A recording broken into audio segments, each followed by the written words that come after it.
Okay, do you hear me now?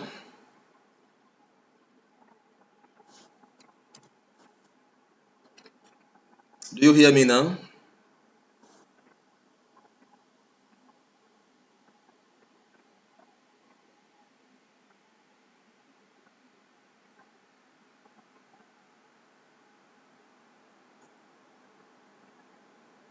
Hello, now I'm talking.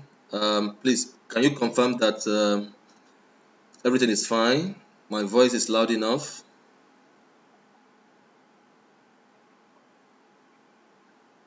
Hello,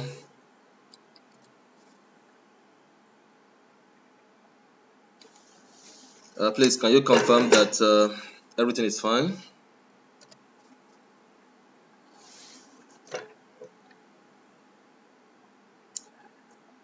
Um, I'm talking now.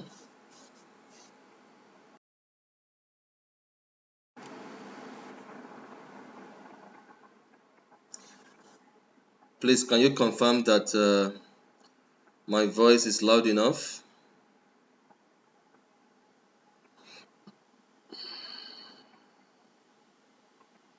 And please let me know when to start.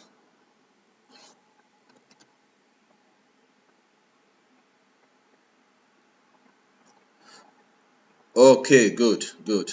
Thank you very much.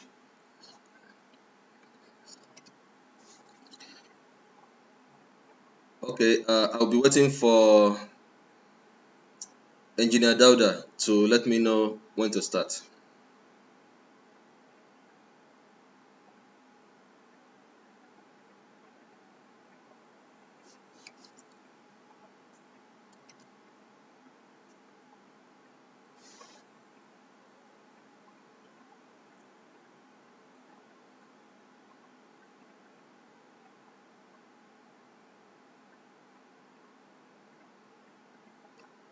I'm waiting for your green light to start.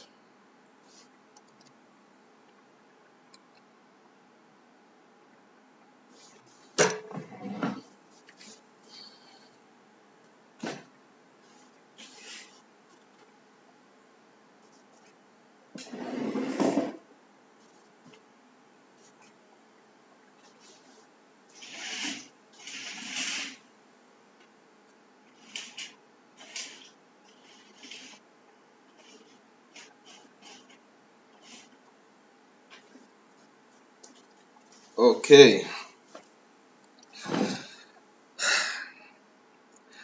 Hello, everyone. Good afternoon. I hope everyone is doing fine and keeping safe in this period of pandemic. We hope it will end soon. Please, if anything goes wrong anytime, please let me know through the chat box, and I will request Engineer Dauda to let me know as well, maybe through WhatsApp. Okay, good. Thank you. So once again, ladies and gentlemen, it is a great pleasure to be with you today on a topic that is very dear to my heart, and I always like to present this kind of topic because it is my field after all. So everybody, to the Muslims out there, I say Ramadan Mubarak, and happy Eid al-Fitr in advance. First of all, I would like to thank Engineer Dauda for the opportunity given to me and for the encouragement to present to the young, vibrant, upcoming engineers in Nigeria. Also, I would like to thank Engineer Shukurat Bisola Olabiyi for her invitation. She insisted that I must present. So thank you for the interest you have in my work and for your desire for me to share my little thing that I know with the young engineers in Nigeria. Having said that, as it has been announced, the topic for today's discussion that I will be presenting to you in about an hour or thereabout is the application of artificial intelligence or machine learning in engineering and technology, doing it the right way. Before I proceed, let me just tell you very quickly a little bit about myself. Of course, I'm a Nigerian and I studied in Nigeria. I graduated from FUTA, Federal University of Technology, Akure. From there, I did my master's degree in King Fahd University of Petroleum and Minerals in Saudi Arabia.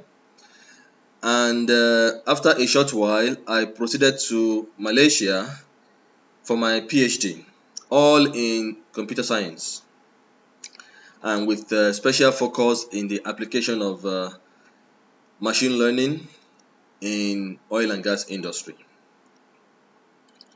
and industry in general.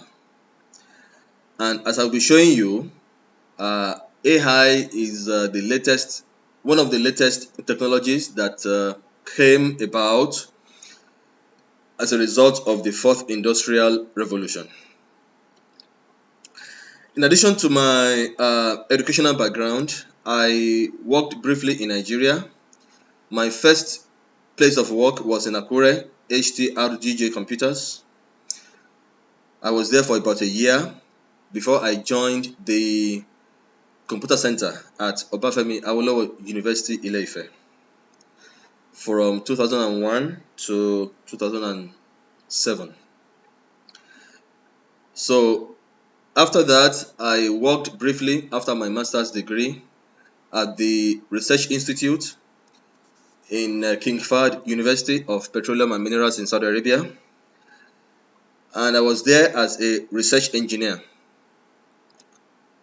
And after my PhD, I joined Saudi Aramco as a research scientist applying machine learning in geosciences and petroleum engineering.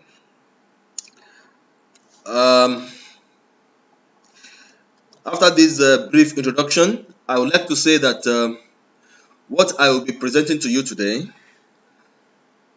is a slightly modified version of a similar presentation that I gave a couple of weeks ago to EAGE Nigerian chapter, the young professionals of the European Association of Geosciences and Engineers, the young professionals in Nigeria. So knowing that even though the audiences are quite similar, but there is a slight difference. While we have geosciences, or rather geoscientists and engineers, mainly petroleum engineers in EAGE, you guys are here before me. I'm having before me now purely engineers. Of course, it will include petroleum engineers, and in addition to that, I will be having different shades of engineering, I guess, ranging from petroleum engineering to civil engineering, mechanical engineering, electrical engineering, building engineering, possibly aerospace engineering, and all what have you. So with that reality, I decided to update the slides a little bit to focus more, to be more relevant to the kind of engineers that I will be addressing today. So moving on, my agenda today will be that I will introduce you to the basic overview of what is artificial intelligence. Then I will move a little bit advanced, and I will not go very deep there. Basically, I will let you know some of the advances that we have nowadays in artificial intelligence and machine learning. And the core of this presentation, the main objective, is to present to you use cases to let you know where and how machine learning can be applied in engineering and technology. And the purpose of that is to give you an idea of how you can find similar use cases in your own respective fields, irrespective of the field you are in. AI can be applied. So the main, one of the objectives of this talk is to let you know how you can apply machine learning and how you can look inwards into your own respective fields and discover similar use cases, useful cases where you can apply machine learning. And then, of course, I will end with a set of recommendations. What are the pitfalls? What are the challenges, and how you can overcome those challenges? Having said this, to put it in a more succinct manner, my objectives will be to give you the basic understanding of AI, the relevant terminologies, and how AI works in general. And of course, I will give you some of the basic understandings of the promises of AI and, of course, the limitations. And, of course, the emerging opportunities in the industry. We cannot be talking about AI today without talking about industrial revolution. There seems to be a little delay between my slide and what you are seeing. Okay, fine. So, first and foremost, what is an industrial revolution? From Encyclopedia Britannica, it has been defined as the process of change from an agrarian and handicraft economy to one dominated by industry and machine manufacturing. And when we're talking about industrial revolutions, there have been 3 of them in the past. The first revolution came about 1784, which has to do with mechanization, steam, and water power. Then, about 1870, there came about the second revolution, which had to do with mass production and electricity. Then the third one came in about 1969 or thereabout, and this was the advent of electronic technology, the advent of IT infrastructure, and of course, automation. And now we are talking about the fourth industrial revolution. And this has to do with physical, digital, biological technologies. And it came in various dimensions, unlike the previous ones that came some in one dimension, others in only 2 dimensions, maybe the third one in 3 dimensions. But this one came in a multi-dimensional manner, that we are not only talking about AI, but we are talking about various other things.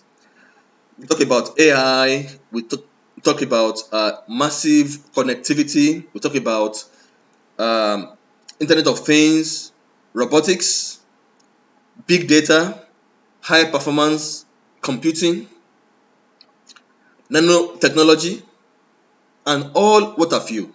So I call it a big bang. It came with multiple dimensions. Today, among all the technologies that came along with the fourth industrial revolution, in this talk, I will be focusing on artificial intelligence. Okay, and in the introduction, I will be mentioning very briefly robotics. So, what is artificial intelligence? Well, a very weak definition will be that it is one of the technologies driving the fourth industrial revolution. And of course, it is part of the future. And I say that it is a serious business. What do I mean by this? Um, as we can see, and I hope that you are aware of this, for the first time in my life, I am hearing about the Minister of Artificial Intelligence. This is the first time that we are having a minister purposely for a particular technology. And who can tell me in which country we are having this serious business, so to say? Can someone guess and type your guess in the chat box? In which country do we have a minister dedicated to artificial intelligence? Can someone give me a guess?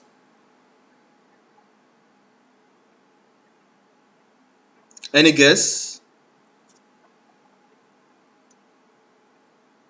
Since there is a slight delay between my talk and the live stream, maybe I will not get what you type immediately. Well, I'm not sure anybody typed anything, but it happened in the UAE, United Arab Emirates. That's where we have the first ever, at least to my knowledge, Minister of Artificial Intelligence. Then why is it also a serious business? Because in the same UAE, I came to hear about the first university dedicated mainly for artificial intelligence. So there are other reasons why it's a serious business. For example, China announced a few years back that by 2022, every human endeavor in China will be controlled by artificial intelligence. So you can discover more reasons why it is a serious business um, uh, as an assignment within your own circle of.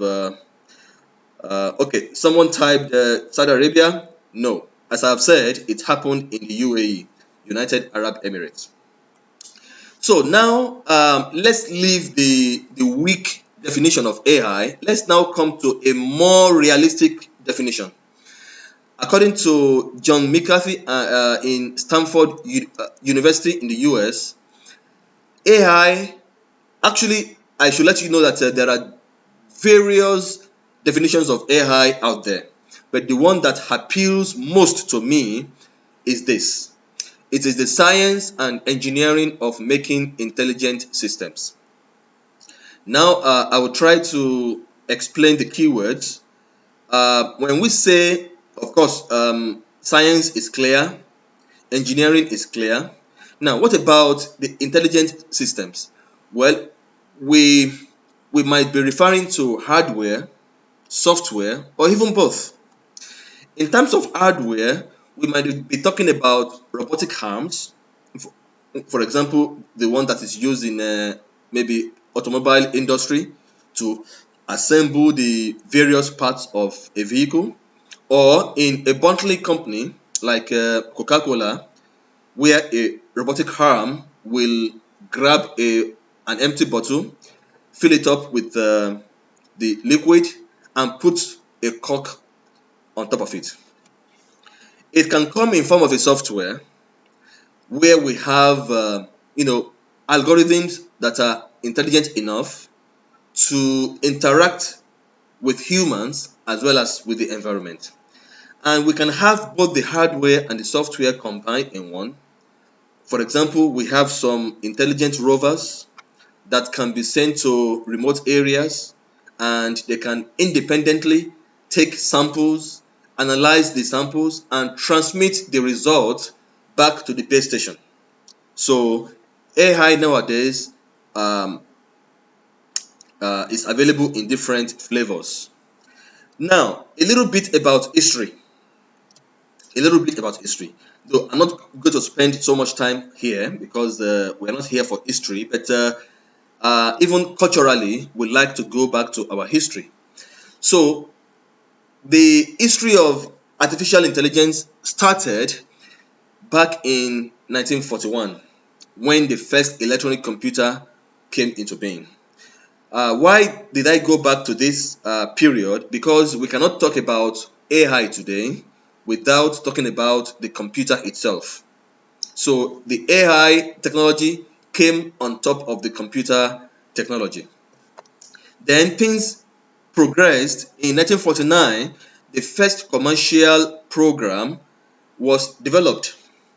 In 1956, the words artificial intelligence, which we call AI today, were introduced at a conference in Dartmouth. And in 1958, the programming language called Lisp programming was developed. Then in 1963, the Department of Defense started advanced research projects incorporating AI. And around the same period was when the first ever machine learning technique, which is artificial neural network, was introduced. In 1970, another programming language for developing robots was introduced. It is called Prolog. And in 1986, AI actually started to become a $1 million industry. So AI became commercial. In 1991, we had the first AI algorithm to beat a human chess master. And also, that was the period when AI became a technology to be applied in the military. Around 2011, there was a massive launch of AI products among most of the technology companies that we have today: Apple, Google, Microsoft, Facebook, and so on. In 2013, we started witnessing the recent advances in the machine learning technology. People started talking about hybrids, talking about ensembles, then deep learning. Then in 2016 and moving forward until now, we witnessed huge developments in the area of hardware. Nvidia, one of the hardware manufacturers, started developing infrastructures that can handle the advances in the machine learning technology. And also around that time, that was when we have another AI powered algorithm called AlphaGo beating a human champion. Now, the next thing now is a little bit clarification on some of the terminologies in the industry, in the AI industry. And I so much like to have this slide in all my presentations because I have been hearing a lot, I have been reading a lot. People cause a lot of confusion using these terminologies. I was at a conference many years back, precisely around 2010, is a long time ago. Someone approached me after my presentation and asked me what technique, what method did I use in my work that I presented? Is it AI or neural networks? For a few seconds, I was confused because I did not know exactly how to answer such a confusing question. So since then, I made it a point of duty to be, explaining these major terminologies. so that people will get it right. And I believe that part of understanding what AI is or what machine learning is, part of it is to understand the terminologies in the right perspective. So, in a couple of slides ago, I gave you a definition of what artificial intelligence is. It is basically a branch of computer science that has evolved into the science and engineering of building intelligent systems. Nowadays, when you mention AI, you have to be more specific. You might be referring to any of these technologies. You might be referring to natural language processing, NLP. This is a subfield or sub-technology under AI that focuses on the development of language, automatic language translators. Okay, nowadays you have apps that you can use when you go to a foreign land where you don't understand their language. So you can actually speak English into the app and it will translate it to the language of your choice. When you say AI today, you might be referring to expert system. Expert systems are rule-based systems that can be operated either by typing or by voice nowadays, and it will present to you a series of questions in order to identify a problem. For example, you can have an expert system that can be used to diagnose a mechanical problem. Okay, we can have an expert system for medical diagnosis. It will ask you, okay, if you say to the app that you have a headache, then it might ask you, for how long is the headache now? If you say 3 days, then it will give you a set of questions in order to identify exactly what could be the problem. Or it might ask you, in which part of the head is the headache coming? Is it in front or by the side or at the back of the head? So based on your response, then it gives you some ideas. Okay, and we have several examples of this today. We have auto lawyers. Okay, you present your case to the system and it will give you a judgment without human intervention. Also, part of the meaning of AI is robotics. As we have seen in a couple of slides ago, I mentioned robots. So when you say AI, you might be referring to robots. And lastly, you can be referring to a new field now which deals with the computational aspect of artificial intelligence. Okay, and we call the field computational intelligence. So this is actually where I will be focusing my talk now. I will not talk about NLP, not about expert systems, and not about robotics. I will be focusing on computational intelligence because under this we have other processes called knowledge discovery, pattern recognition, data mining, and all of them are working together, as you will see in a couple of slides to come. All of them are working together to give us what we call machine learning. Then, before I move on to machine learning, I will quickly let you know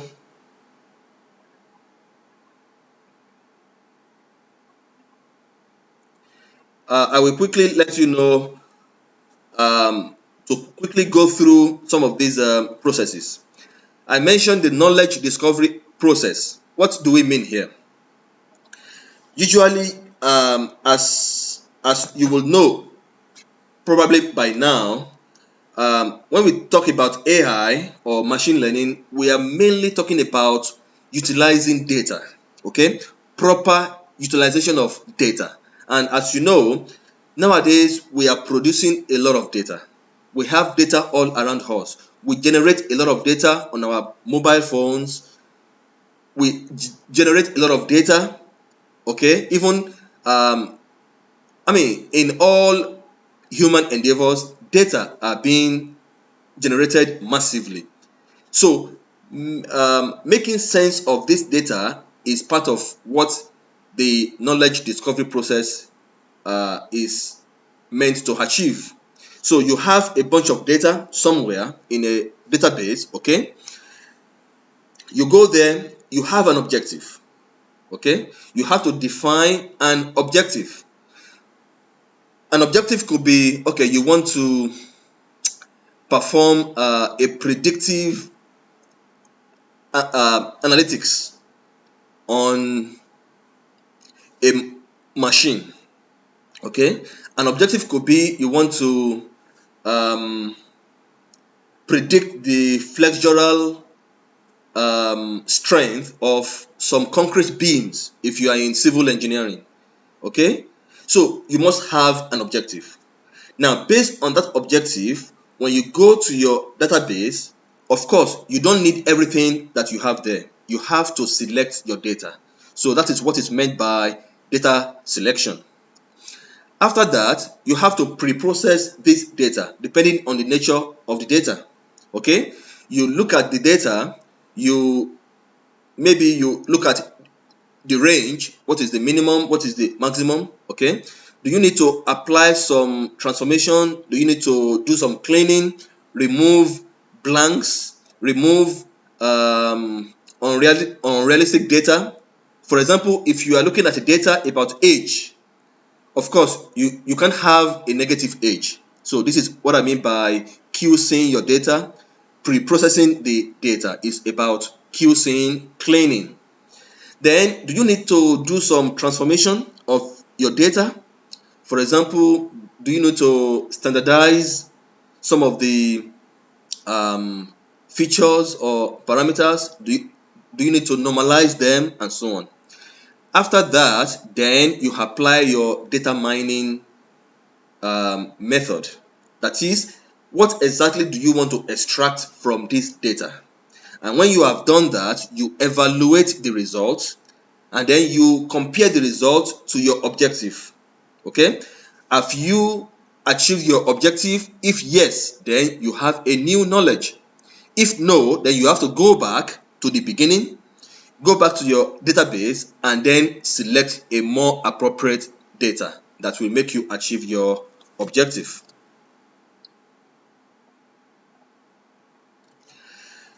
So the next slide is on data mining process.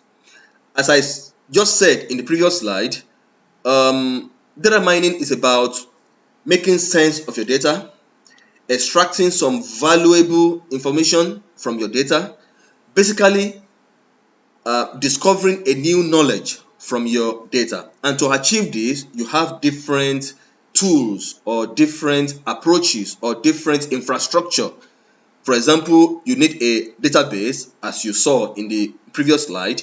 You start your knowledge discovery process from data. Also, you might want to visualize your data, so you need some visualization method. You might need some bits of statistics. That's when you will know whether you need to standardize or normalize your data. Also, you need, of course, IT, okay, and of course, you need machine learning. And it is this machine learning that I'm going to focus more in the subsequent slides. Now we come to machine learning. So what is machine learning? Machine learning is the process of teaching computers or making computers learn from data, or teaching computers to do what humans naturally do. And what do we humans do? We basically learn from experience. To a machine, what is experience to the human is actually data. So basically, you are presenting data to a computer and you want the computer to learn from this data in order to discover some knowledge from the data. Machine learning is a couple of computational algorithms that can be used to learn directly from data.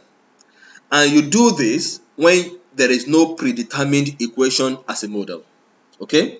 Unlike when you have some clear equations, some standard equations, or what I would call universal equations. For example, in physics, for example, where you have an equation to calculate velocity from distance and time. Okay, in this example, there is a predetermined equation. Okay, you are not expected to build any machine learning model to learn from data to be able to estimate velocity from distance and time data. You don't need that because there is a predetermined equation. There is a universally accepted equation to calculate velocity. So you don't need that. So when we talk about machine learning, we are actually talking about algorithms, smart algorithms, intelligent algorithms that can adaptively improve their performance when you had more data.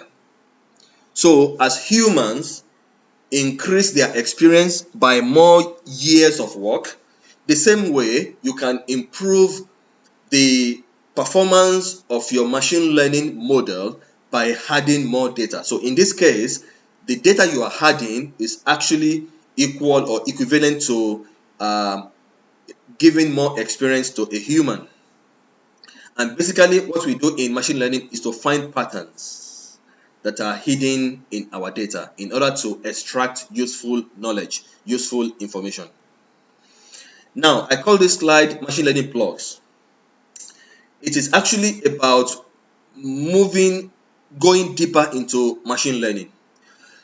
There are actually two, sometimes three types of machine learning methods. We have the supervised, the unsupervised, and sometimes we have the mixed, which is basically a combination of both supervised and unsupervised. What we mean by supervised learning is that you build a machine learning model by presenting to this model in form of data both the input and the output. Many of you in your undergraduate, you must have done in your computer 101, you must have been told something about IPO, input processing output. Okay, IPO is the basic process that computer technology goes through. Okay, you present to the computer some input, okay, and you get some output. What has transformed your input to the output is the processing. Okay, in machine learning, you actually turn this IPO around. You present to your model input and output, okay, and you let the model help you to establish a relationship, a mapping between the input and the output. This becomes your model. So in a different environment, in a new environment where you have only the inputs, the model will take in the input and give you the output. So this is the basic idea of supervised machine learning. So you present to your machine learning model both the input and the output. In that case, it is called supervised. It's like the way we teach. We present the question and the answer. Like in your typical course in the university, how are you taught? Even in the secondary school, how are you taught? In the primary school, you are taught by a teacher who will give you examples. Okay, he will give you examples, and how are the examples conducted? The teacher will give you questions and will help you to solve the questions. So you get from the teacher question and answer. So series of this.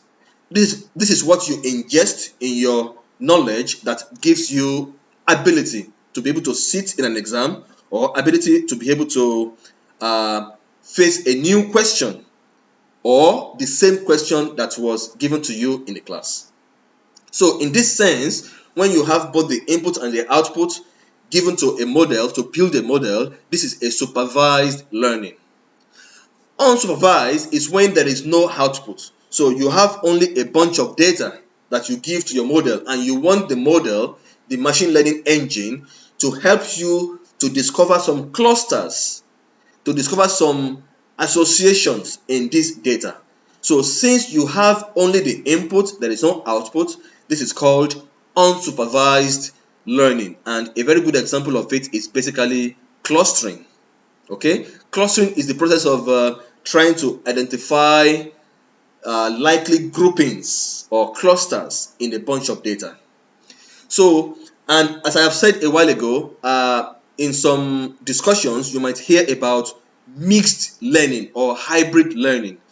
This is a kind of learning that combines both supervised and unsupervised in a single learning process.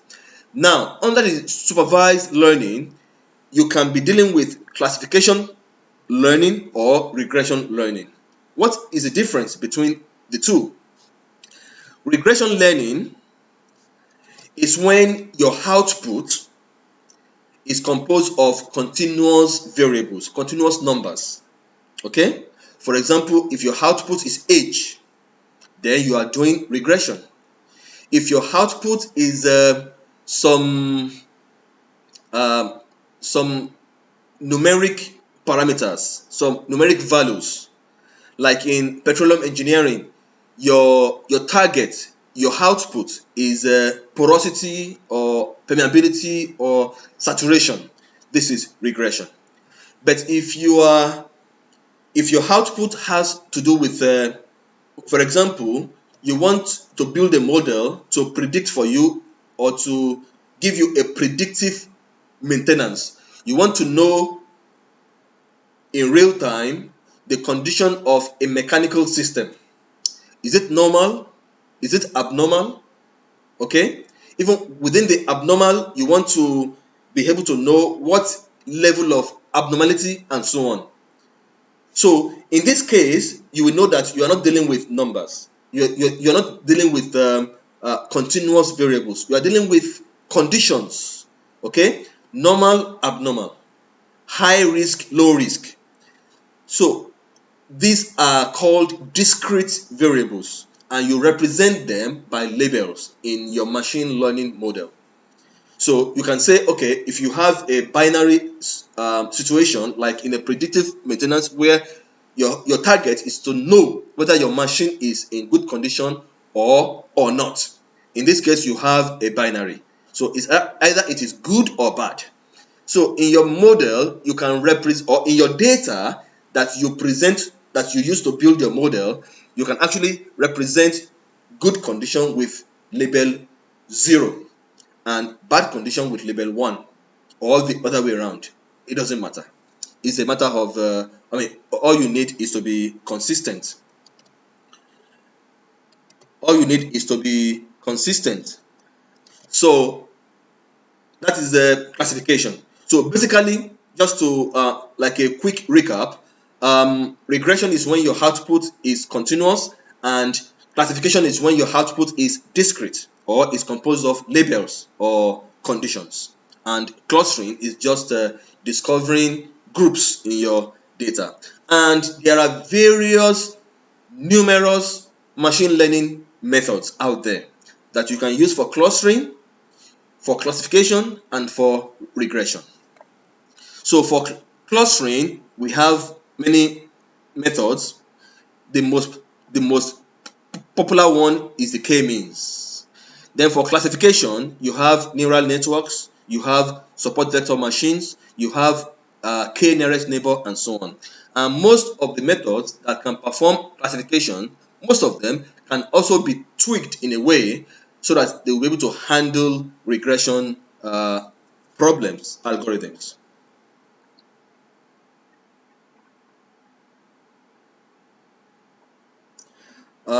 Well, I am running actually on the highest resolution I can get.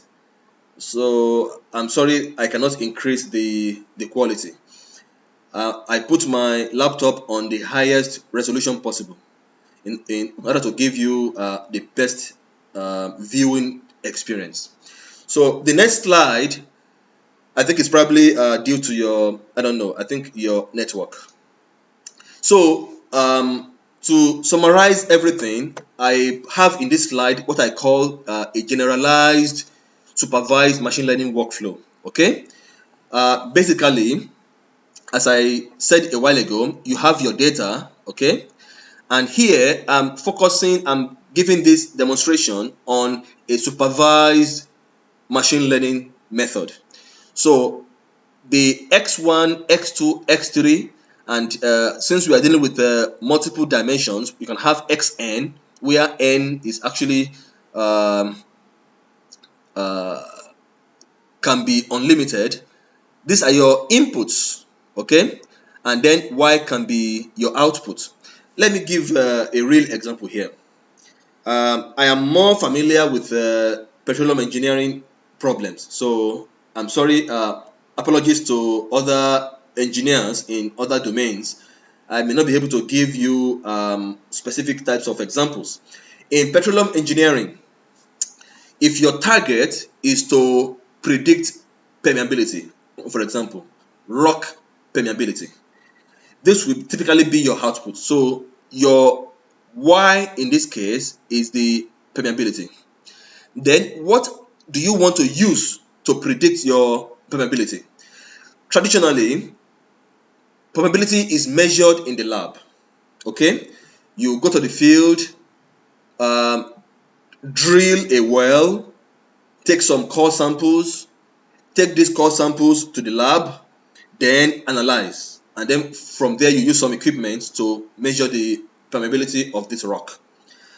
But using a machine learning, we can actually indirectly estimate the same permeability from different measurements that are less expensive to get than the coring process.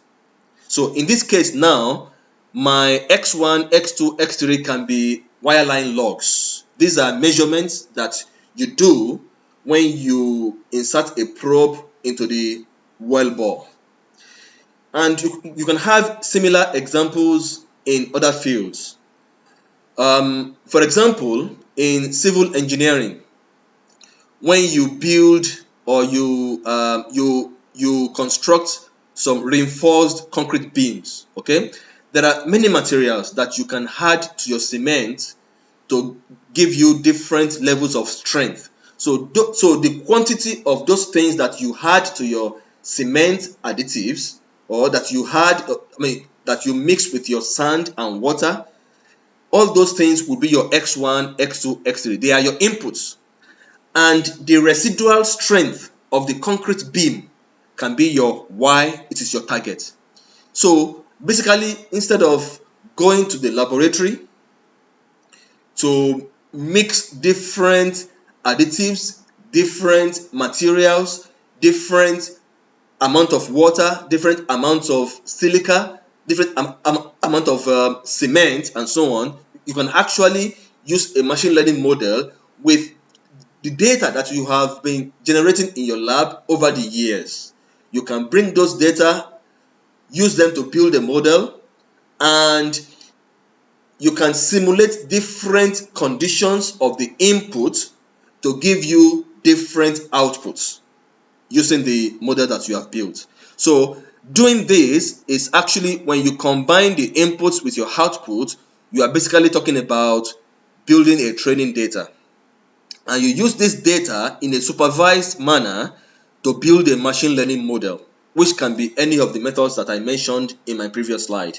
It could be neural networks, it could be decision tree, it could be nearest neighbor, it could be support vector machines, it could be random forest, and so on. So this will be your machine learning model. Then you have to validate this model by giving it the same input that you have used to build it. Okay, when you see that it performs well, then you can give it another data called validation data, then you also observe the output. When you are satisfied that yes, you have a good model, then you can use it.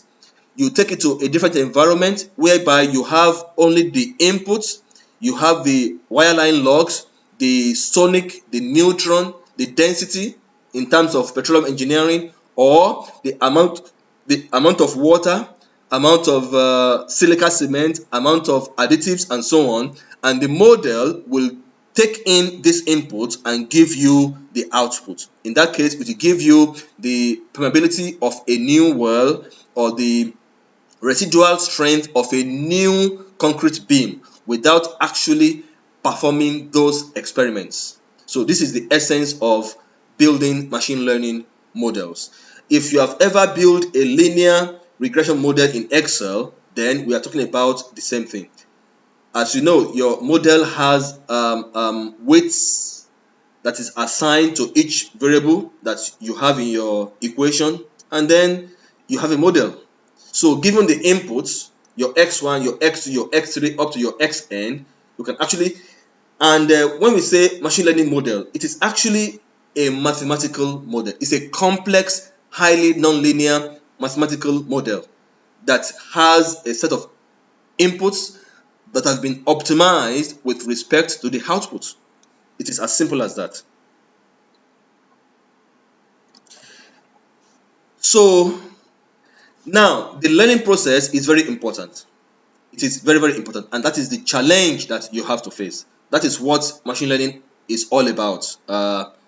If you ask me to tell you only one thing that is a challenge, it is the learning process. Because now this slide will give you an understanding of what goes into the learning process. When you build a model and you are trying to optimize it, basically you are trying to avoid two major conditions, two major undesirable conditions. You want to avoid what is called underfitting. You want to avoid what is called overfitting. And what do these two things mean? Now, if you look at the plot here, okay, the black line is your test error. Okay, it's actually error. And your green line is your training error.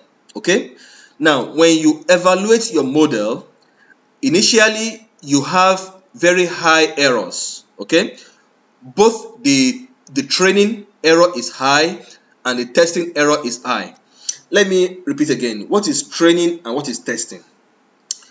When you have a trained model, okay, and you give the same training data, the same training inputs to the optimized model, because you want to know how much is the model able to reproduce the same training data, then this is your you are evaluating the how trained the model is. Okay, then your testing is when you give a different data which is not part of the training set, a complete different data. You give it to your model and you want to know how good is the model, how good it will be on a completely new condition. This is your test. So we have train error, we have test error. So when both the train and the test errors are high, then you are underfitting your model. It basically means that you don't have a good model yet. Your model is too weak to solve the problem. So what you have to do is to increase the complexity of the model, to increase the strength of the model. Then when you overfit your model, what does it mean? You are overflogging your model, so to say. Your model is too sophisticated compared to your problem. Your model is too strong for the problem. And I used to give an example that it is like you are killing a mosquito with a cluster bomb. So your model is too sophisticated, so you have to reduce the complexity. So basically, it is like a trial and error method. Okay, you keep trying, changing the weights of your inputs, or even changing the optimization method you are using until you get to this dashed line here. Okay, this dashed line is the optimal condition when you can say that you have a trained model. This is what you are targeting. This is what you are looking for. And I hope you are following that. So, very quickly, I want to give you example of what is called hybrid learning. Actually, hybrid learning is one of the advances over the traditional learning. Hybrid learning is basically when you take two independent machine learning algorithms and you combine them so that they work together to solve your problem. And note that each of these methods, they can be independent on their own. Okay, they can work independently on their own, but you bring them together. And why do you do that? As we know, in nature, there is no perfect condition. So there is no single technique that can solve all problems in the same way. So if you have a technique, it will have its strength and weakness. So you want to combine them so that where method A is weak, method B will assist to overcome that weakness. So a very good example here is this method called AMPHIS. AMPHIS. The full meaning is Adaptive Neurofuzzy Inference System. So it is actually an independent method, machine learning method, that is composed of two independent methods. We have fuzzy logic on one hand and neural networks on the other hand. The two of them were combined together to form a new technique called AMPHIS. So mathematically, we can say AMPHIS is a combination of fuzzy logic and neural network. So the two of them are working together to produce the result, to determine the performance of your model. So basically, you may see the whole AMPHIS as a box here, which some people call the black box, and then your input goes into it and you get your output out of it. But internally, there are complex, highly nonlinear mathematical expressions working together, giving you the output. Another advances in machine learning is what is called ensemble learning. Okay, we call it ensemble learning. The idea here is basically to have several instances of an independent technique, independent method. Okay, instead of using only one, like in the traditional machine learning, you create several instances of this single method. So instead of having method A, you now have method A1, A2, A3, A4 up to AN. And that N has no limit. It could be hundreds, it could be thousands, and so on. So each of these instance of this method will solve the problem and give you a suggestion of output. We call it a suggestion of output. There will now be another algorithm that will combine all the outputs.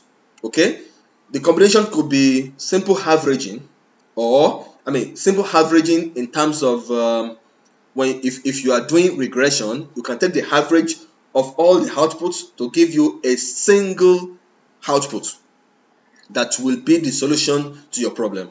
Or if you are handling a classification problem, then it could be like a majority vote. Okay, for example, if you have 10 instances in your ensemble learning model, okay, if 6 of them for a particular machine condition based on the input data, if 6 of the instances say that the machine is in good condition, and 4 of them says the 4 of them say it's bad, majority is 6, then the ensemble output will be good condition.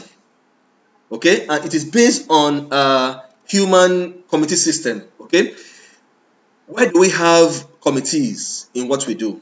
We have committees because there is an issue that is so funny that only one person cannot just make a decision. Okay, like let me give a generic example. Since you are students, I will give an example that may affect the life of a typical student in Nigeria. Let's say the school authorities are thinking about, instead of, let's assume that you are given textbooks in each of your courses.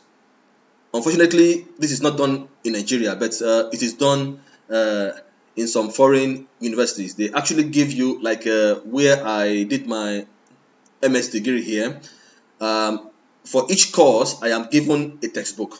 So let's say the university is thinking of replacing the textbook with a soft copy. Instead of giving you hard copy, the school is contemplating giving you soft copy. Now, if the university simply decides to go ahead and give you soft copy, then students might go on protest. So to avoid that, the university will might set up a committee and say, okay, please, this is a 5-man committee, please help us to look at this issue, and the members of the committee will go to a round table or a square table and then discuss this issue, look at the advantages, look at the disadvantages, look at everything, and then they will come up with a decision, an informed decision for the university, and that is the decision that the university will present to the students to work on. So the same idea is put in this ensemble learning. So as I've said, you have various instances of a method. Each instance processes the data that you give to it, and then each instance produces a single output. Now, if you have n instances, then you have n outputs, but you are solving a single problem. So you combine all the outputs to give you a single ensemble solution to your problem. So as you can see in the charts, these are just examples of how you have each of these plots is like a model. Okay, so this is your model 1, model 2, model 3. All of them are solving the same problem. For example, they are trying to let you know the condition of a machine. Okay, so each one of them, this one produces its output and say, okay, the machine condition is good. This one says, no, it is bad. This one says, well, to me, it is good. Now, in you have 3 instances. 2 of them say it is good, and 1 of them say it is bad. So this is where they are combined. Okay, the good and the bad, and then you have a single one. So if the algorithm you use here to combine the output is, for example, like majority vote, then majority that the result that you will get is the majority of the decision or the output given by all the 3, which is the machine is good. So this is just an example. So moving forward very quickly, this is another advances of machine learning. Okay, it is another advances of machine learning. It is called deep learning. Now, if I say deep, then you might think of, oh, what could be the opposite? Shallow. Yes, you are right. The traditional machine learning is now being called shallow learning, and this one is a deep learning. What is the difference? Before that, let's read something about, let's know some things about what deep learning is. It is a model that learns to perform classification tasks directly from images, text, or sound. So for now, deep learning can be performed on images, text, and sound. And basically, the difference between shallow learning and big learning is the amount of data. which determines the complexity of your model. When you have a very highly complex model, it is a deep learning model. And if you have a simple model, it is a shallow learning model.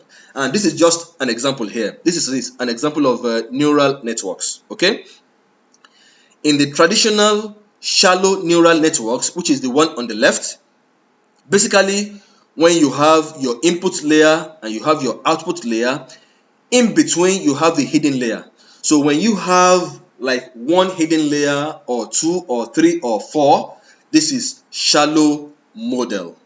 But when you have hundreds or thousands of hidden layers, then this is a deep learning model.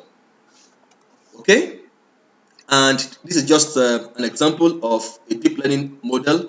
I will not go into the fine details. I think it will be beyond the scope of this presentation, because the objective here is to give you an overview, a quick overview of what AI is. Then out of that, we zoom into machine learning, and now we zoom into the advances of machine learning. So basically, a deep learning will take in a set of images, okay, various different images of airplanes, automobile, birds, cars, deer, and so on, because the objective here is that you want to build a model that when you present any image to it, any picture into it, it will give you a label of what the image is.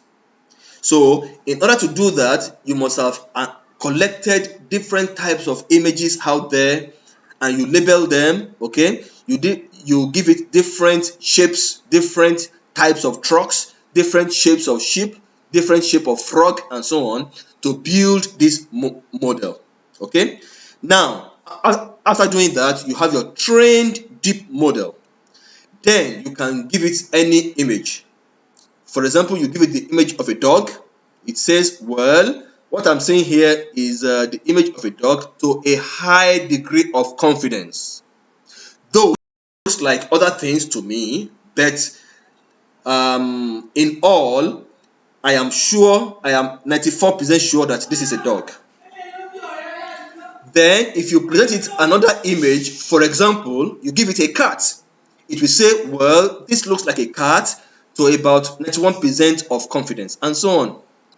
So this is an overview of what a deep learning model is all about. And we are talking about deep learning today, a deep network today, because we have a lot of data.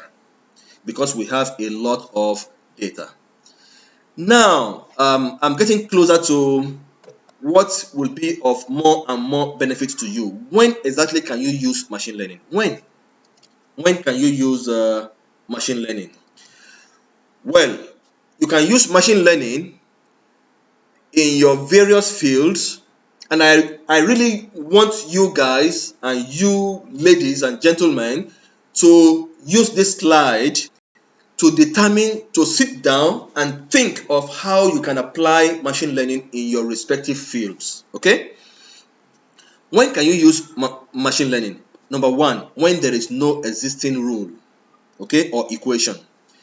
At the beginning of this talk, I gave an example of calculating velocity from distance and time. Okay, you cannot use machine learning for this. Why? Because you have an existing rule and a universally accepted equation to calculate velocity from distance and time, and that will not change. Also, in chemical engineering, okay, you don't need machine learning, for example, to determine the amount of mole of, let's say, sodium chloride from a combination of sodium hydroxide and hydrochloric acid. Okay, because it is clear we have this molar equation that you can use. When you balance this equation very easily, you know the amount of mole of sodium chloride that you get by combining some moles of sodium hydroxide with some moles of hydrochloric acid. It's very clear. So you don't need machine learning to do this. But when you don't have such a rule, you don't have such an equation, then machine learning is a candidate solution to do that. Then secondly, you have rules, you have equations, but they are too complex to explain. Maybe the equation is derived by making a lot of assumptions. When you make a lot of assumptions, as you know, the more the assumptions you introduce in your equation, the more uncertainties you are introducing, and the less accurate your eventual result will be. So when you have an equation that was derived by making so many assumptions, then you think of applying machine learning. Also, when you have existing rules, but the rules are changing, the rules are not definite. For example, the velocity equation that I keep mentioning, it doesn't change, it is constant. The same equation in Nigeria is the same equation in Malaysia, the same equation in Saudi Arabia, the same equation in Europe, the same in America. It doesn't change. But when you have an equation or a set of rules, and the rules are different in various conditions. For example, let's say to determine the condition of a machine, for example, to know whether a machine is in good condition or not, you look at different frequencies, you look at amplitude, you look at the sound coming out of it, the wavelength of this sound, and so on. If the wavelength, the frequency, the amplitude will be affected by, for example, by weather condition, then that means the equation you will use in Nigeria will be different from the equation you use in Iceland. But you want to have a universal solution to a problem.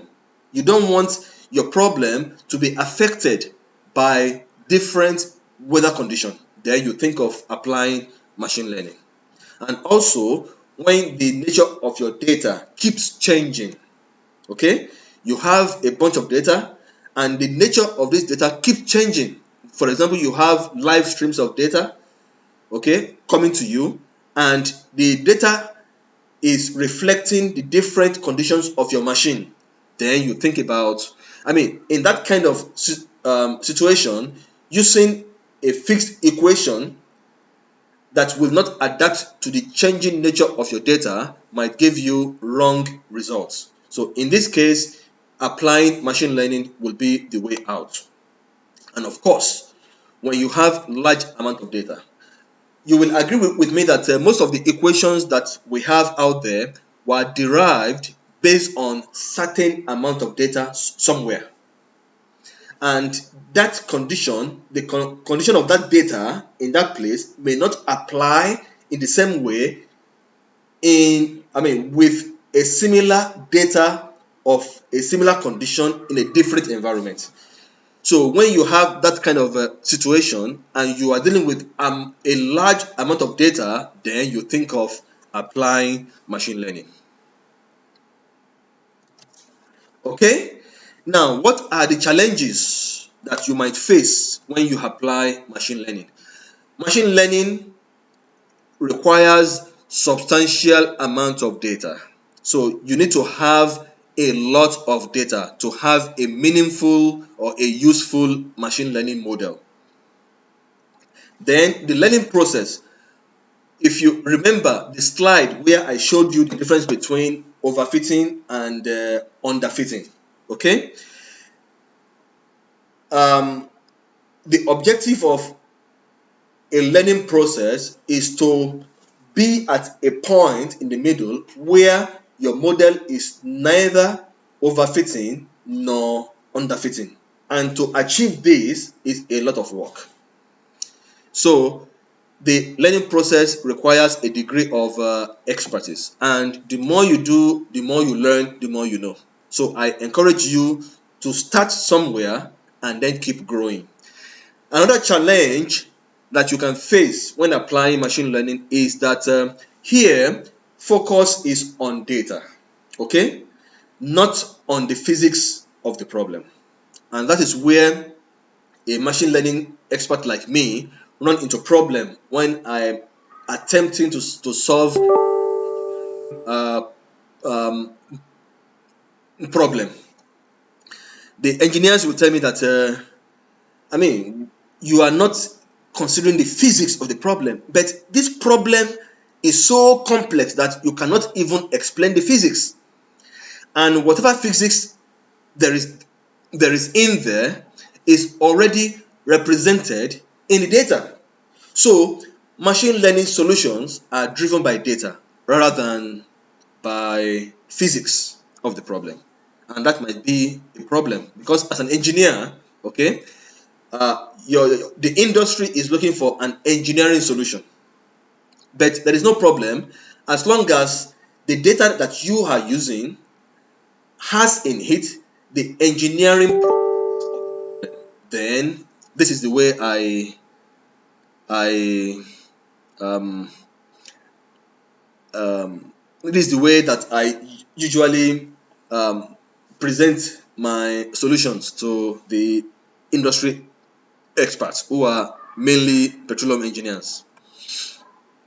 So very quickly, I will give you some use cases. And the objective here is that it is not possible for me to present a use case in each engineering discipline. But I'm presenting these ones here. I have about 3 of them.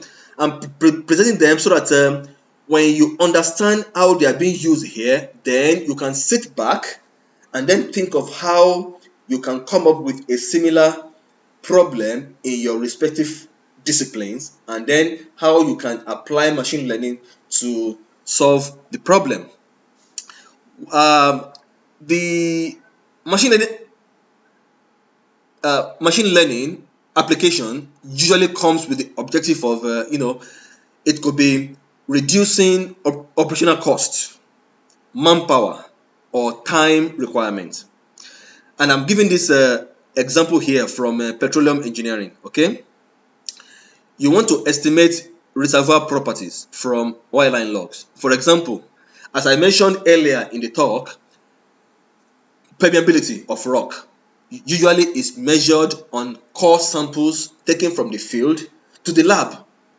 Okay, and before you can get the measurement out, you have to wait for about 3 months at least. Sometimes it goes up to 6 months. Okay, that is the aspect of time requirement. So it requires time to get this measurement out of the lab. Then it requires some manpower. You need to hire some technicians to use specific equipment to measure this reservoir property. And also, as you are doing that, you have to pay for time, pay for equipment, pay for the technicians, and so on. So you are incurring some operational costs. Now, machine learning can be applied to estimate the same permeability from other measurements that are readily available. And in this case, we are considering wireline logs. So therefore, machine learning can assist you to provide missing information. For example, in a reservoir, okay, when you take core samples, it is usually not possible to take core samples from every depth point in a reservoir. No company in the world has this money because it costs a lot of money. So usually you take one point here, you come and take a point here, you take a point here, and each point might be 50 feet away from each other. So you can actually use machine learning to fill the gaps. Okay, you train your model with thousands of or millions of all these existing measurements that you have done over the years. You use them to build your model, and then in a new well where core samples were supposed to be taken, But in that well, you have your wireline logs. You simply take the wireline logs, they are easier, they are less expensive, and you put them in your model and you get the reservoir property like permeability, porosity, or whatever. In the example I will be showing here is an example of a total porosity that we have even from wireline logs with some part of it missing. You can use machine learning to provide that missing information. And also, the third objective of using machine learning is to increase the time value of information. For example, you can get porosity of a reservoir, mobility of a reservoir fluid, or hydrocarbon productivity. You can get them from core samples that you get in 6 months' time. But you can use machine learning to get them right now, even while you are drilling. This is what I mean by increasing the time value of information. Then now, I want to give you examples in each case now. The first case has to do with reducing cost, manpower requirements, and time requirements. I published this work. It's about predicting reservoir cementation factor. Okay, and as I said, traditionally you get this measurement from core samples. So in a reservoir, you get a point here, you get a point here, maybe you get a point here, and so on. But you need this cementation factor in a saturation model. For example, in your Archi equation, you need like a log of this instead of just using only one value or the average of a few values. You need, a continuous log. You can use machine learning to derive, this blue line is actually set of values that you can use to fill the gap. So instead of having individual points, okay, you basically generate using machine learning set of cementation factor values from depth to depth, from point to point, that you can use in your model afterwards. The second use case, which is case number 2, is providing missing information. Okay, for example, on the left you have your porosity log. Okay, it could be neutron porosity or whatever. So you have your log. I actually also I did this work as an example to show you how machine learning can be used to provide missing information. So basically, you need in your reservoir model a complete log from beginning of your well to the of your reservoir to the end of the reservoir. But unfortunately, this part of your data is missing. And if you use this data as is, the same part will be missing in your equation or in your model. Okay, and that would be a dent, that would be a weakness in your result. So you want to use machine learning to provide this missing information, which I did here. Actually, there are two lines here. If you can see it well, there is the blue line and the red line. The blue line is the actual one, which is missing here, but I was able to use machine learning to recover it in terms of the red lines. And you can see that the red and the blue are very, very close. So that shows the degree of accuracy of the result. The third case is increasing the time value of information. An example here is that, for example, permeability. I will keep using the same example so as to be consistent. Permeability measurement is obtained, as I keep saying, from taking core samples from the field to the lab to measure on them using some equipment. Okay, and this takes about 6 months after drilling. But if I use real-time data, for example, when you are drilling, okay, this will be useful to drilling engineers and petroleum engineers. When you are drilling, you get some drilling parameters. You get your rate of penetration, you get some gas measurements. You measure your C1, your methane, ethane, butane, pentane, and so on. You measure them when you are drilling. If you use this data that you generate when you are drilling, you use them to build a model, you can actually predict permeability while you are drilling instead of waiting for 6 months down the line. And even though the accuracy here is just about 80%, but you will agree with me that if you get the same thing that you are supposed to get in 6 months' time, if you get it right now and it is 80% accurate, you will love it. Isn't it? I assume that the answer is yes.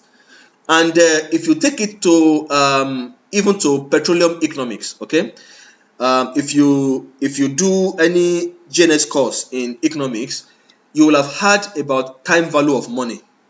It simply says that if you give me 1 naira today, it is more valuable to me than if you give me the same 1 naira tomorrow, because I will use it today to satisfy my need instead of waiting for it till tomorrow. So that is what I mean by increasing the time value of information. So this is another use case that you can think about in your respective fields. Now, I try to present to you some of the work that I have done. I have not, even though I focus mainly on petroleum engineering problems, but I collaborated with other experts to solve problems in other fields. For example, in civil engineering, I collaborated with a friend to predict or to estimate indirectly the residual strength of corroded reinforced concrete beams using machine learning, using a neural network model, and it was published in the Journal of Concrete Structures and Materials, and you can just go online and get a copy of it. If you cannot get a copy, feel free to contact me and I will send you a copy. Also, I worked with a friend who happens to be a mechanical engineer, and we came up with a paper which is a system availability enhancement using computational intelligence, and we use a decision tree model to do this. It is basically a way of predicting a machine condition, whether it is good or bad. And also, even if it is bad, we were able to come up with different degrees of badness of the machine by using inputs like the frequency, the vibration, the amplitude of the vibration, and so on.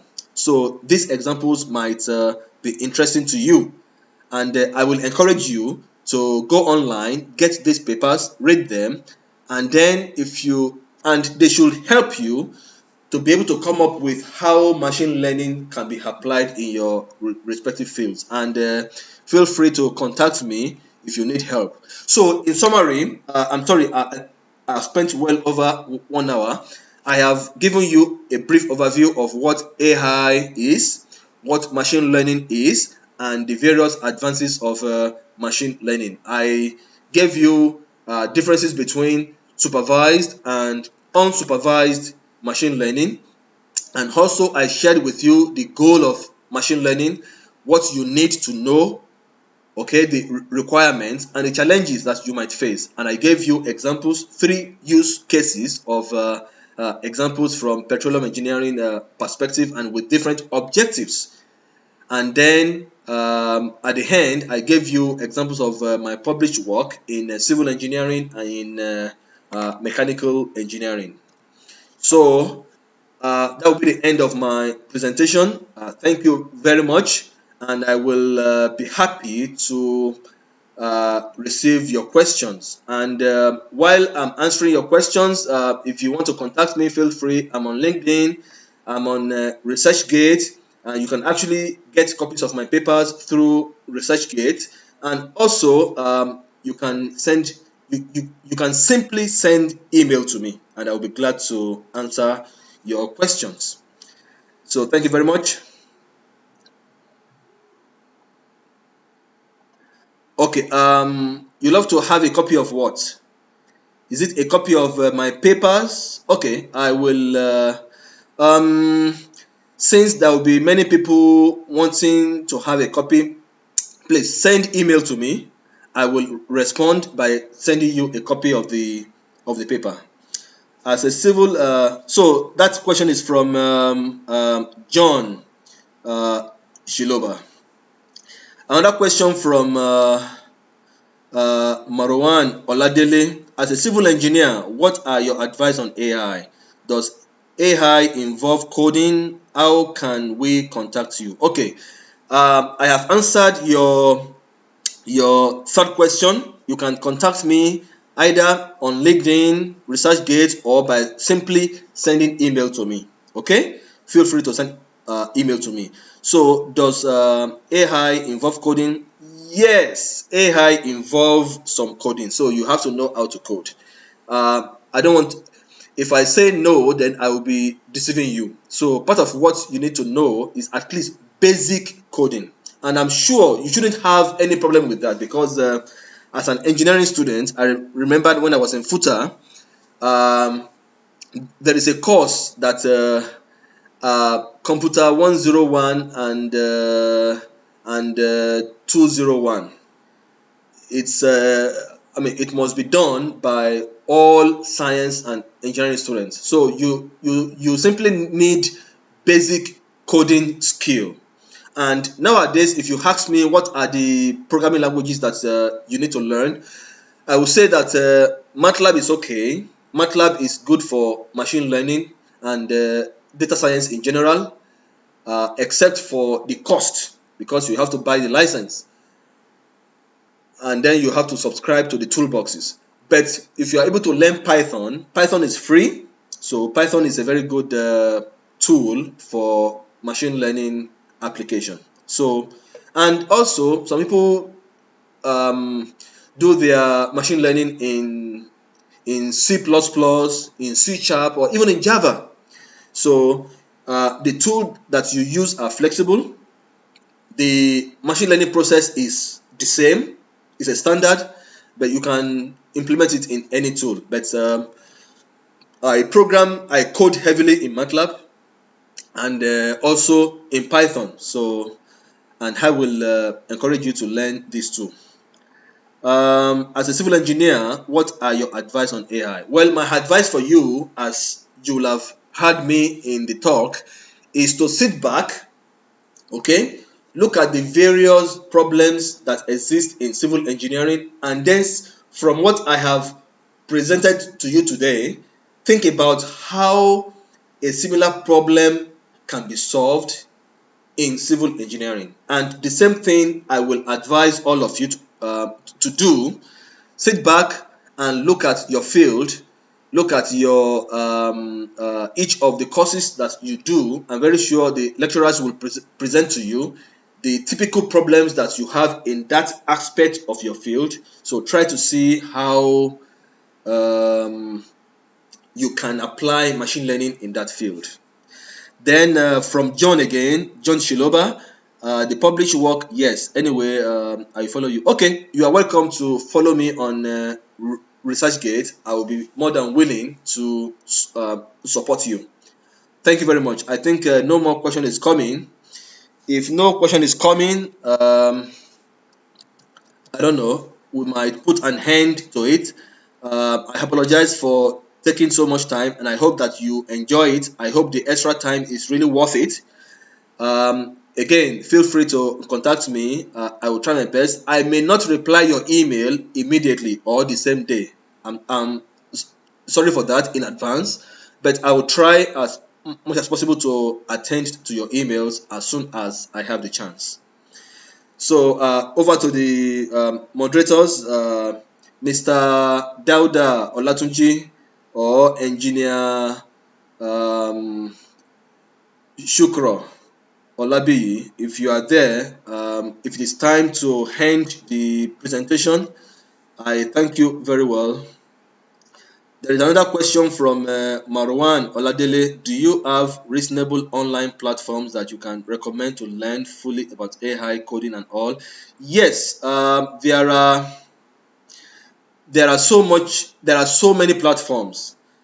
There are many, and if you search online, what are the, for example, if you type online in Google search, what are the tools and platforms for learning or for doing machine learning application? I'm very sure you will get a lot of results. But again, if you are confused with the multitude of results that you get, let me know. I will be willing to guide you to the, in a very simple and straightforward way. Thank you so much. It's been, it's a great pleasure to be able to present to you guys and ladies and gentlemen. And I hope that this talk will really sensitize you and will encourage you to look at machine learning and see what it can offer you in your field and how it can be of benefit to you in your field. And as you know, nowadays emphasis is on AI in almost all fields. So I will advise you not to jettison this AI idea. AI is going to rule the world. AI is going to be the driving force for everything that we do in the future. So I will encourage you to look at it, learn AI, and let me know if you have any problem.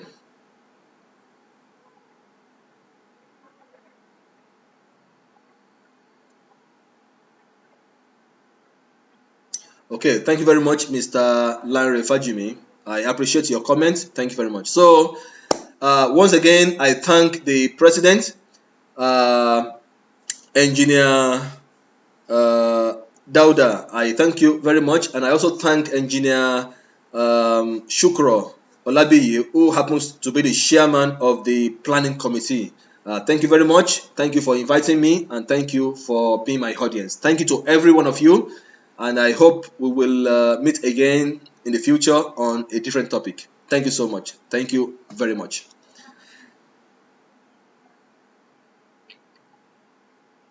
So with this, I will simply end the stream, and I hope the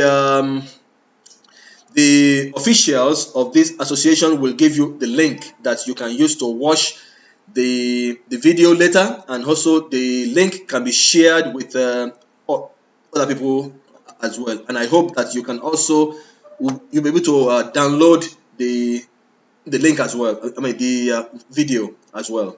Thank you very much. It's a pleasure. Thank you for your comments, Mr. Or maybe you're a lady, I'm not sure. Oluwabumi Akomolafe, thank you very much. So, see you next time, guys and ladies. See you next time. Have a nice time. And I wish you well in your respective endeavors. Bye bye.